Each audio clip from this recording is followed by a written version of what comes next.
இந்த உலகத்தில் நம்ம வாழணும்னா அதற்கு பணம் ரொம்ப முக்கியம் இல்லையா? பொருள் இல்லாருக்கு இவ்வுலகம் இல்லை அப்படின்னு சொல்லி திருவள்ளுவர் சொல்லியிருக்கிறார். பொருள் ரொம்ப முக்கியம் இல்லையா? அந்த ஐஸ்வர்யங்களை செல்வத்தை தரக்கூடியவளாக மகாலட்சுமி இருக்கிறார். அந்த மகாலட்சுமியை கும்பிட்டோன்னா நமக்கு செல்வம் கிடைக்கும்.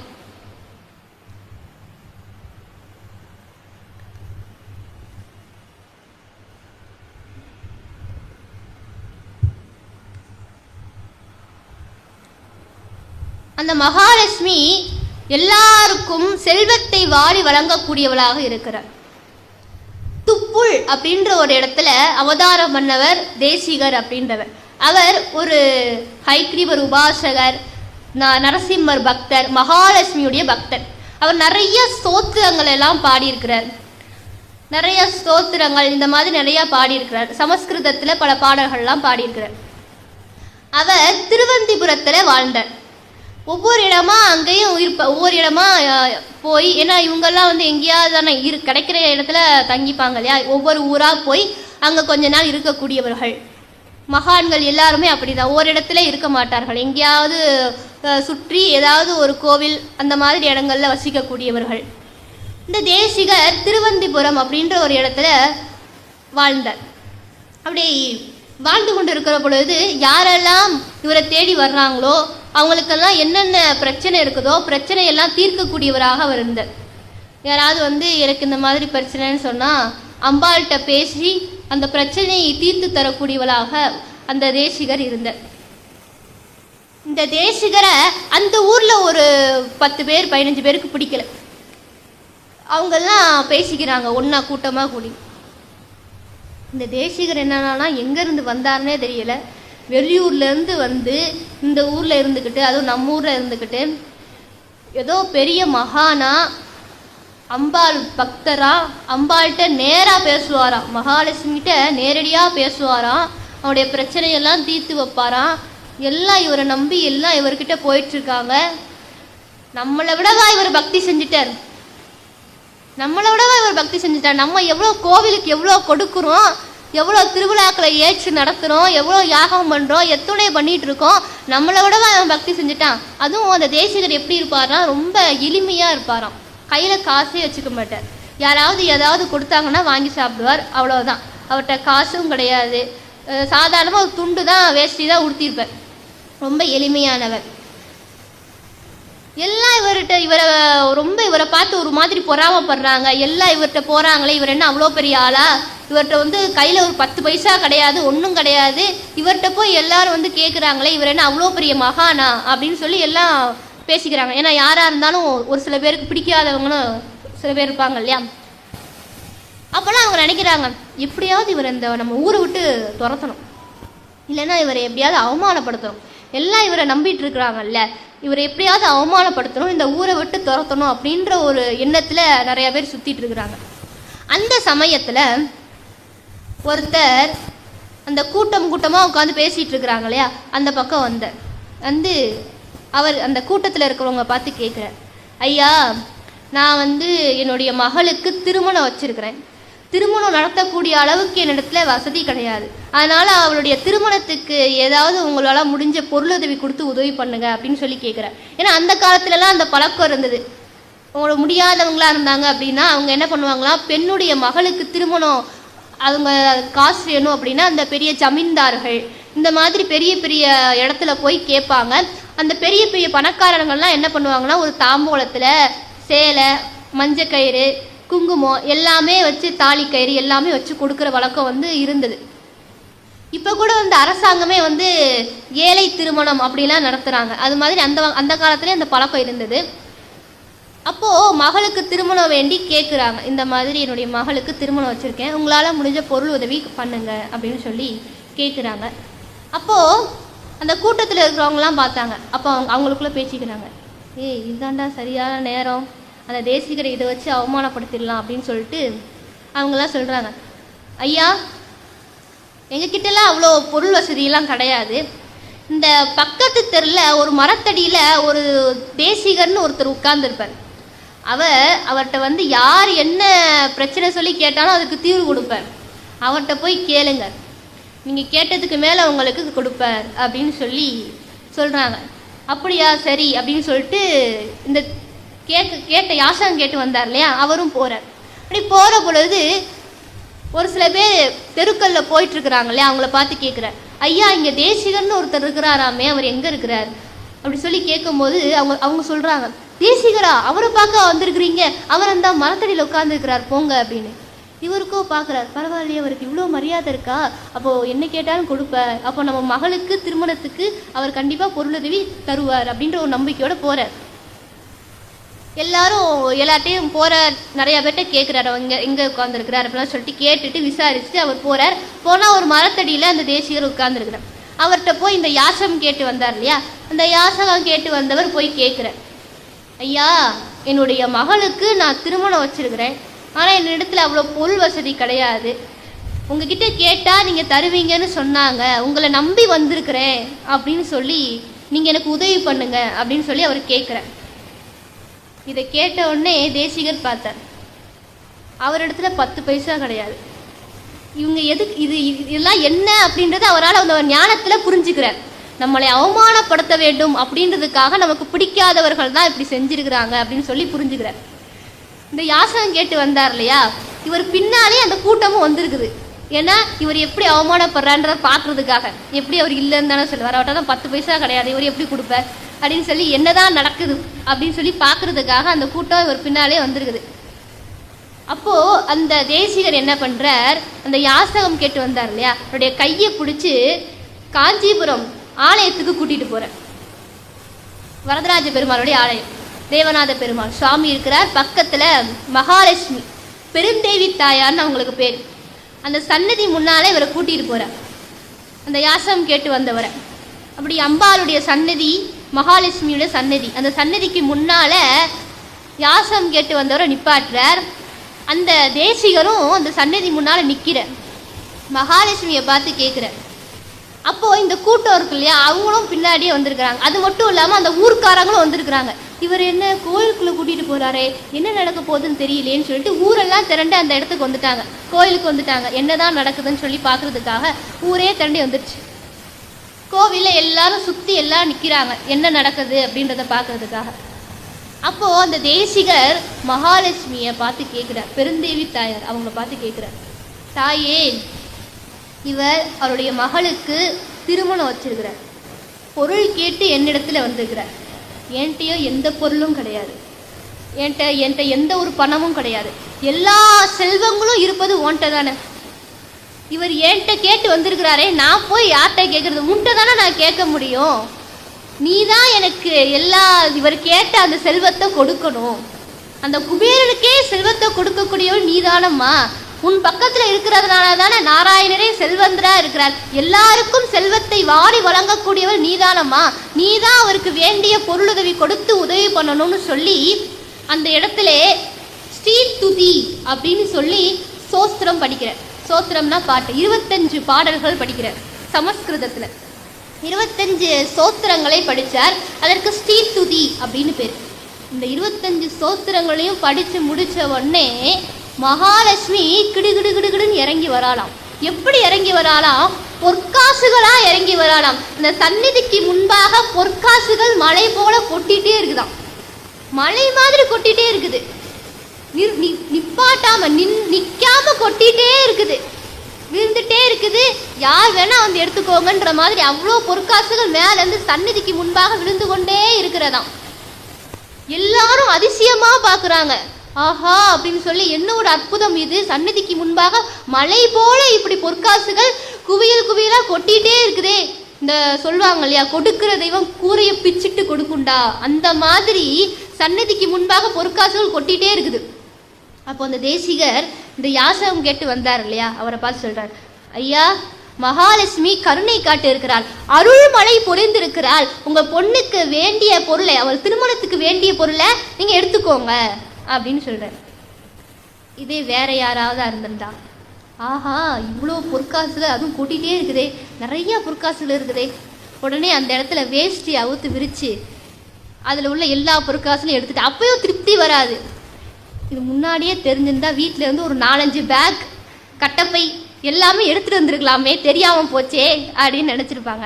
ஆனா இந்த யாசகம் கேட்டு வந்தவர் என்ன பண்ணாராம், அவருடைய மகள் திருமணத்துக்கு எவ்வளவு பொற்காசுகள் வேணுமோ, அதற்கு எவ்வளவு பொற்காசுகள் தேவைப்படுமோ அதை மட்டும் எடுத்துக்கொண்டாராம். அதை மட்டும் எடுத்துட்டு அந்த தேசிகரை பார்த்து சொல்றார், ஐயா நான் உங்ககிட்ட உதவின்னு கேட்டேன், நீங்க மகாலட்சுமிகிட்ட கேட்டு எனக்கு வாங்கி கொடுத்துருக்கீங்க. மகாலட்சுமியே என்னுடைய மகளுடைய திருமணத்துக்கு பொற்காசுகள் கொடுத்துருக்குறா, எனக்கு என்ன சொல்றதுனே தெரியல அப்படின்னு சொல்லி அந்த தேசியருடைய அவ்வளோ வணங்கி அவர் பாதங்களை விழுந்து வணங்கி, ஐயா ரொம்ப நன்றியா, என்னுடைய மகளுடைய திருமணத்துக்கு இந்த பொற்காசுகள் போதும், ரொம்ப ரொம்ப நன்றின்னு சொல்லி சொன்னாராம். உடனே அந்த தேசிகர் என்ன பண்றார், மகாலட்சுமிகிட்ட சொல்றார், அவர்கிட்டையும் காசு இல்ல, அவரும் எடுத்திருக்கலாம் இல்ல, அவர் எடுக்கவே இல்லை. அவரு மகாலட்சுமி சொல்றார், அம்மா எனக்காக நீ இவ்வளவு பொற்காசுகளை கொடுத்திருக்கிற, அவர் போதும்ட்டார், தேவையான அளவு எடுத்துக்கொண்டு போதும்ட்டார், அதனால போதும்மா அப்படின்னு சொல்றார். சொன்ன உடனே அவர் எடுத்துக்கொண்டது போக மீதி இந்த பொற்காசுகள் மறைஞ்சு போச்சு. அந்த சன்னதிக்கு முன்பாக கொட்டின பொற்காசுகள் நின்றுச்சு. இதையெல்லாம் சுத்தி இருக்கக்கூடிய ஊர்க்காரங்கள்லாம் பாக்குறாங்க, அப்படி அதிசயமா பாக்குறாங்க, என்னடா இது, இவர் சொன்ன உடனே மலை மாதிரி பொற்காசுகள் கொட்டுச்சு, இவர் சொன்ன உடனே நின்று போச்சு, அப்போ இவர் எவ்வளவு பெரிய ஒரு மகானாக இருந்திருப்பார், இவரை போய் நம்ம இவ்வளவு காலமாக தவறா பேசிட்டோமே, தவறா நினைச்சிட்டோமே, எல்லாரும் அப்படி ஒரு மாதிரி வருத்தத்தோட நிற்கிறார்களாம். அப்படி இந்த மகாலட்சுமிய கருணை அப்பாற்பட்டது. அவருடைய அன்போடு பக்தியோடு அவர்கிட்ட எதுவுமே எதிர்பார்க்காம, எனக்கு இது வேணும் எதையுமே எதிர்பார்க்காம அன்போடு பக்தி செய்யக்கூடியவர்களுக்கு அத்துணை வரங்களையும் கொடுப்பார். எல்லாரும் சொல்லுவாங்க இல்லையா, திருப்பதியில தான் அதிகமா உண்டியல் பணம் நிறையும், உண்டியல நிரம்பி வழியுது பணம், திருப்பதி தான் பணக்கார கடவுள் அப்படின்லாம் சொல்லுவாங்க. எப்படி திருப்பதியில அவ்வளவு பணம் உண்டியலா நிறைஞ்சு வழியுது, அங்க ஏன் இவ்வளோ செல்வங்கள் குமியுது, அதுக்கு என்ன காரணம் அப்படின்னா, அந்த திருப்பதியில தினம்தோறும் 2 பாடல்கள் ஒலிக்கப்படுகிறது. தினம்தோறும் 2 பாடல்கள் ஒலிக்கப்படுகிறது. ஒன்று ஸ்ரீவில்லிபுத்தூர் ஆண்டாள் நாச்சியார் அருளி செய்த திருப்பாவை என்று சொல்லக்கூடிய 30 பாசுரங்கள், இது தமிழ் மொழியில அருளப்பட்டவை. இரண்டாவது இந்த காஞ்சிபுரத்திலே வாழ்ந்த இந்த தேசிகர் அருளி செய்த சமஸ்கிருதத்துல அருளி செய்த 25 ஸ்தோத்திரங்கள், ஸ்ரீ துதி என்கின்ற பாடல். இது ரெண்டுமே தினம்தோறும் திருப்பதியிலே ஒலிக்கப்படுவதால் தான் அங்கு பணம் உண்டியல்ல நிரம்பி வழியுது. இதுல என்ன ஒரு சிறப்புனா, 2 பேருமே நம்முடைய தமிழ்நாட்டை சேர்ந்தவர்கள், தமிழ்நாட்டிலே அவதாரம் பண்ணவங்க. அப்படிப்பட்ட இந்த பாடல்களை நம்ம வீட்லையும் நம்ம படித்தோம் அப்படின்னு சொன்னால் நம்ம வீட்லையும் செல்வம் நிலையாக இருக்கும். அந்த மகாலட்சுமி நம்ம வீட்லையும் நிறைந்திருப்பாள், செல்வத்தை வாரி வழங்குவாள். நம்ம தினம்தோறும் திருப்பாவை படிக்கிறது அவ்வளோ விசேஷம். 30 பாசுரங்கள் படிக்க முடியாட்டியும் ஒரு பாசுரமாவது தினம்தோறும் ஒவ்வொரு பாசுரமாவது படிக்கலாம். அப்படி படித்தா நமக்கும் செல்வத்தை வாரி வழங்கக்கூடியவளாக அந்த மகாலட்சுமி இருக்கிறார். என்னதான் செல்வம் இருந்தாலும் அதை அனுபவிக்கக்கூடிய யோகம் வேணும் இல்லையா? சில பேர்கிட்ட எல்லாமே இருக்கும், இருந்தாலும் அதை அனுபவிக்க முடியாது. ஒருத்தர் ரொம்ப பெரிய பணக்காரராக இருந்தார், பங்களா மாதிரி வீடு கட்டினார், பங்களா மாதிரி வீடு, நிறைய மாடி கட்டி வீடு கட்டினார். அவருக்கு தோட்டம் துறவன் எல்லாம் இருக்குது, நிறைய நிலம் வச்சிருக்கிறார். நிலத்துலலாம் அறுவடை பண்ணுவாங்க, நிறைய மூட்டை மூட்டையாக அறுவடை பண்ணுவாங்க. அரிசியெல்லாம் மூட்டை மூட்டையாக இறங்கும், அதை வைக்கிறதுக்கு குடோனில் இடம் பத்தாது, பாதி வீட்லேயே வச்சுருப்பாங்க. அந்த அளவுக்கு ரொம்ப வசதியானவர். சொந்தமாக ஸ்வீட் ஸ்டால் வச்சிருக்கிறார், நிறையா செல்வம் வச்சிருக்கக்கூடியவர். வீடு பூரா ஏசி போட்டார், வீடெல்லாம் ஏசி, எல்லா இடமும் ஏசி. டைல்ஸ் மாதிரி இருக்கும் வீடு, டைல்ஸ் மாதிரி, டைல்ஸ் கல். தினம்தோறும் அரிசி மூட்டை மூட்டையாக இறங்கும். நல்லா பச்சரிசி சாப்பாடு சாப்பிட்டு நல்லா அரிசி உணவு தினம்தோறும் நல்ல சாப்பாடு சாப்பிடுவார். தேக்கு மர கட்டில், இலவம் பஞ்சு மெத்தை, இதில் தான் படுத்து தூங்குவார். அப்படிப்பட்ட அந்த ஜமீன்தாருக்கு ஒரு நாள் உடம்பு முடியாமல் போயிடுச்சு. உடம்பு முடியாமல் போனதுனால எல்லாரும் சேர்ந்து ஆஸ்பத்திரியில் சேர்த்தாங்க. அவர் வீட்டில் வேலை செய்யறதுக்கே 50 பேர் இருப்பாங்க. அப்போது ஹாஸ்பிட்டலில் போய் சேர்த்த உடனே டாக்டர் சொல்கிறார், ஐயா உங்களுக்கு சுகர் இருக்குது, ப்ரெஷர் இருக்குது, பிபி இருக்குது, எல்லாம் இருக்குது. நீங்கள் இனிமே மாடிப்படியெல்லாம் ஏறி இறங்கக்கூடாது, அரிசி சாப்பாடே சாப்பிடக்கூடாது அப்படின்ட்டு.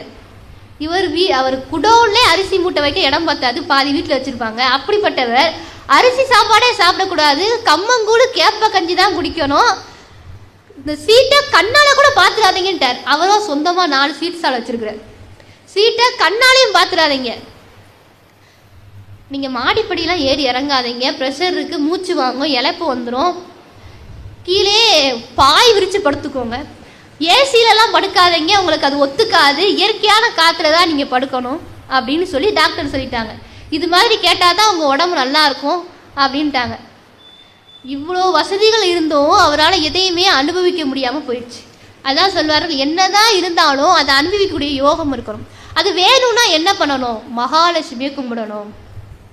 மகாலட்சுமியுடைய அனுக்கிரகம் நமக்கு இருந்துச்சுன்னா எல்லாத்தையும் அனுபவிக்கக்கூடிய யோகம் நம்ம இடத்துல இருக்கும். அவளுடைய அனுக்கிரகத்தை நாம் எப்படி பெறுவதுன்னா தான தர்மங்கள் பண்ணணும். அவளுக்கு அரிசி ரொம்ப விசேஷம், அதனால அன்னதானம் பண்ணணும். தானத்திலே சிறந்தது அன்னதானம் தான். ஏன் தானத்திலே சிறந்தது அன்னதானம்னு சொன்னாங்க அப்படின்னா, ஒருத்தர் என்ன பண்ணுற, எல்லாரும் ரொம்ப கஷ்டப்படுறாங்களேன்னு சொல்லி எல்லாருக்கும் 1000 ரூபாய் நோட்டு கொடுத்தார். எல்லாம் வரிசையில் நின்று 1000 ரூபாய் நோட்டு வாங்கினாங்க. 1000 ரூபாய் நோட்டு வாங்கினவங்கெல்லாம் அந்த பக்கம் போய் சொன்னாங்களாம், இவர் பெரிய பணக்காரர் தானே, இவர் நினச்சா 2000 ரூபாய் 5000 ரூபாய் கொடுக்கலாம், கஞ்ச பையன் 1000 ரூபா தான் கொடுத்துருக்குறான், ஒரு 2000 கொடுத்துருக்கலாம்ல அப்படின்னு நினச்சாங்க. இன்னொருத்தர் எல்லாருக்கும் பட்டு வேட்டியும் பட்டு துண்டும் கொடுத்தார். அதை வரிசையாக நின்று எல்லாரும் பட்டு வேட்டி பட்டு துண்டு வாங்கிட்டு போனாங்க. வாங்கினவங்கெல்லாம் அந்த பக்கம் போய் நினச்சாங்களாம், இது குளிர்காலமாக இருக்குல்ல, ஒரு போர்வை சேர்த்து கொடுத்துருக்கலாம்ல அப்படின்னு நினச்சாங்களாம். இன்னொருத்தர் என்ன பண்ணுறார், எல்லாரும் சாப்பாடு இல்லாமல் வறுமையில், சாப்பாடு இல்லாமல் பசியில் கஷ்டப்படுறாங்க. அதனால் எல்லாருக்கும் சாப்பாடு போடணும்னு சொல்லி அவருடைய கல்யாண மண்டபம், பெரிய கல்யாண மண்டபம் வச்சுருந்தார். இந்த கல்யாண மண்டபத்தில் தினசரி சாப்பாடு போடுவார். காலையில் 11:30க்கு ஆரம்பித்து சாயங்காலம் 4 மணி வரையும் நடந்து கொண்டே இருக்கும். தினசரி அன்னதானம், யார் வந்தாலும் சாப்பிட்டுக்கலாம் அப்படின்ட்டு தினசரி சாப்பாடு போடுவார். எப்படி சாப்பாடு போடுவார்னா, ஒரு இலையில பச்சரிசி சாதம், சாம்பார், கூட்டு, பொரியல், பாம்பே அப்பளம், பால் பாயாசம், நல்ல முந்திரி பாதாம் எல்லாம் போட்ட நெய்யெல்லாம் ஊற்றின பால் பாயாசம்னு சொல்லி அறுசுவை உணவே போட்டு சாப்பாடு போடுறார். அதை சாப்பிடுவாங்க, வரிசையாக உட்காந்து எல்லாம் சாப்பிட்டுட்டு இருக்காங்க. அந்த சாப்பாடு போட்டார் இல்லையா, அவர் வந்து ஒவ்வொரு இலையையும் உட்கார்ந்துருக்கக்கூடிய ஆளை பார்த்து கேட்குறேன், ஐயா சாப்பாடு நல்லா இருக்குதா? ஐயா சாப்பாடு ரொம்ப பிரமாதம், இப்படிப்பட்ட ஒரு சாப்பாட்டை எங்கள் வாழ்நாள நாங்கள் சாப்பிட்டதே கிடையாது, அவ்வளவு அமிர்தமாக இருக்குதுயா, தேவாமிர்தம் மாதிரி இருக்குது, அவ்வளோ சூப்பராக இருக்குது சாப்பாடு அப்படின்றாங்க. அப்படியா, நல்லது நல்லது அப்படின்ட்டு அடுத்த இலைக்கு போகிறார். அடுத்த இலையில் உட்காந்துருக்கிறவ பார்த்து கேட்குறேன், ஐயா சாப்பாடுலாம் நல்லா இருக்கு? எல்லாம் அருமையாக இருக்குதுயா, சூப்பராக இருக்குது, உங்களுக்கு வேற ஏதாவது வேணுமா? சாதம் கொண்டு விட்டுமா? எப்பா தம்பி சாதம் எடுத்துட்டு வாப்பா இந்த இலைக்கு. ஐயா ஐயா போதும் போதும், இதுவே போதும், நான் ஏற்கனவே சாம்பார், ரசம், மோர், வத்தக்குழம்பு எல்லாம் சாப்பிட்டேன், வயிறு நிறைஞ்சிருச்சு. அப்படியா, அப்போ பாயாசம் குடிங்க, 1 டம்ளர் பாயாசம் கொண்டு வரட்டுமா? எப்பா தம்பி இந்த பாயாசம் 1 டம்ளர் எடுத்துகிட்டு வாப்பா. ஐயா ஐயா போதுயா. ஏன்னா எனக்கு 1 டம்ளரில் 1 மடக்கு தண்ணி குடிக்கக்கூடாது, எனக்கு இடம் கிடையாது.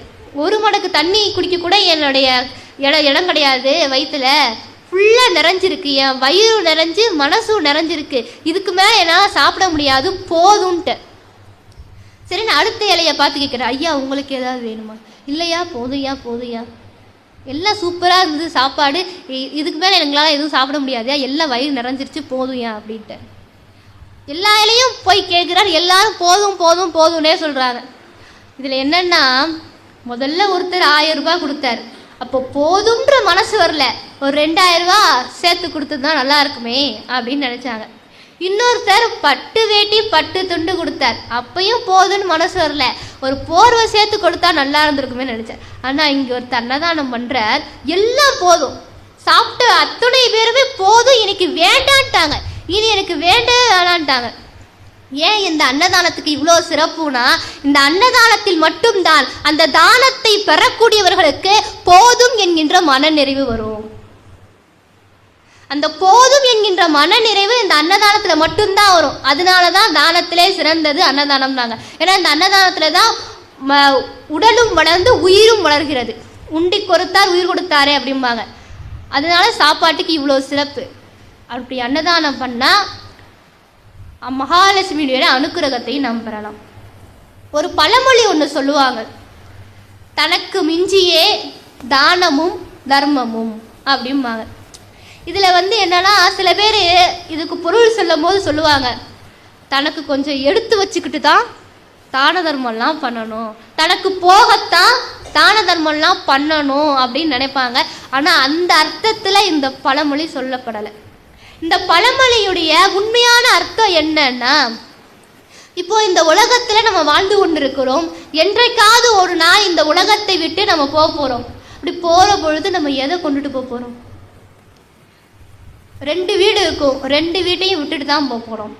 வீட்டில் 100 பவுன் நகை இருக்கும், எதை எடுத்துகிட்டு போக போகிறது கிடையாது. 2 கோடிக்கு சொத்து இருக்கும், 1 ரூபா கூட எடுத்துகிட்டு போக போகிறது கிடையாது. வீட்டு முன்னால் 4 கார் நிற்கும், விட்டுட்டு தான் போக போகிறோம். ஆக நம்ம இறந்த பிறகு இந்த பூலோகத்திலேருந்து நம்ம எதை கொண்டுட்டு போக போகிறோம்னா ஒன்றுமே கொண்டுட்டு போக போகிறது கிடையாது. 3 விஷயத்தை மட்டும்தான் கொண்டுட்டு போக போகிறோம். என்ன 3 விஷயம்னா, ஒன்று நாம் கற்ற ஞானம், கல்வின்னு சொல்லுவாங்க, நாம் கற்ற கல்வி. 2வது நாம் செய்த புண்ணியங்கள். 3வது நாம் செய்த பாவங்கள். இந்த 3 மட்டும்தான் நம்ம இறந்த பிறகு கொண்டுட்டு போக போகிறோம். நாம் கற்ற ஞானம், நல்லது, புண்ணியம், பாவம். மற்ற எல்லாத்தையும் விட்டுட்டு தான் போக போகிறோம். இந்த புண்ணியம் அப்படின்றது தான் நாம் செய்யக்கூடிய இந்த வழிபாடுகள், தான தர்மங்கள், இதனால வரக்கூடிய புண்ணியங்கள். இந்த பழமொழியில சொன்னார்கள், தனக்கு மிஞ்சியே தானமும் தர்மமும். அப்படின்னா என்ன அர்த்தம் அப்படின்னா, தனக்கு மிஞ்சியது, தனக்கு மிச்சமாக இருப்பது, நாம் இறந்த பிறகு தனக்கு மிச்சமாக இருப்பது நாம் செய்த தானமும் தர்மமும் மட்டும்தான். இதுதான் இந்த பழமொழிய உண்மையான அர்த்தம். அதனால தான தர்மங்கள் பண்ணணும். ஏன்னா அது மட்டும் தான் நமக்கு மிச்சம் இருக்கும். நம்ம போகும்பொழுது இதைத்தான் கொண்டு போக போகிறோம். அதனால தான தர்மங்கள் பண்ணால் அந்த மகாலட்சுமியுடைய அனுக்கிரகத்தை, பரிபூரண அனுக்கிரகத்தை நம்ம பெறலாம்.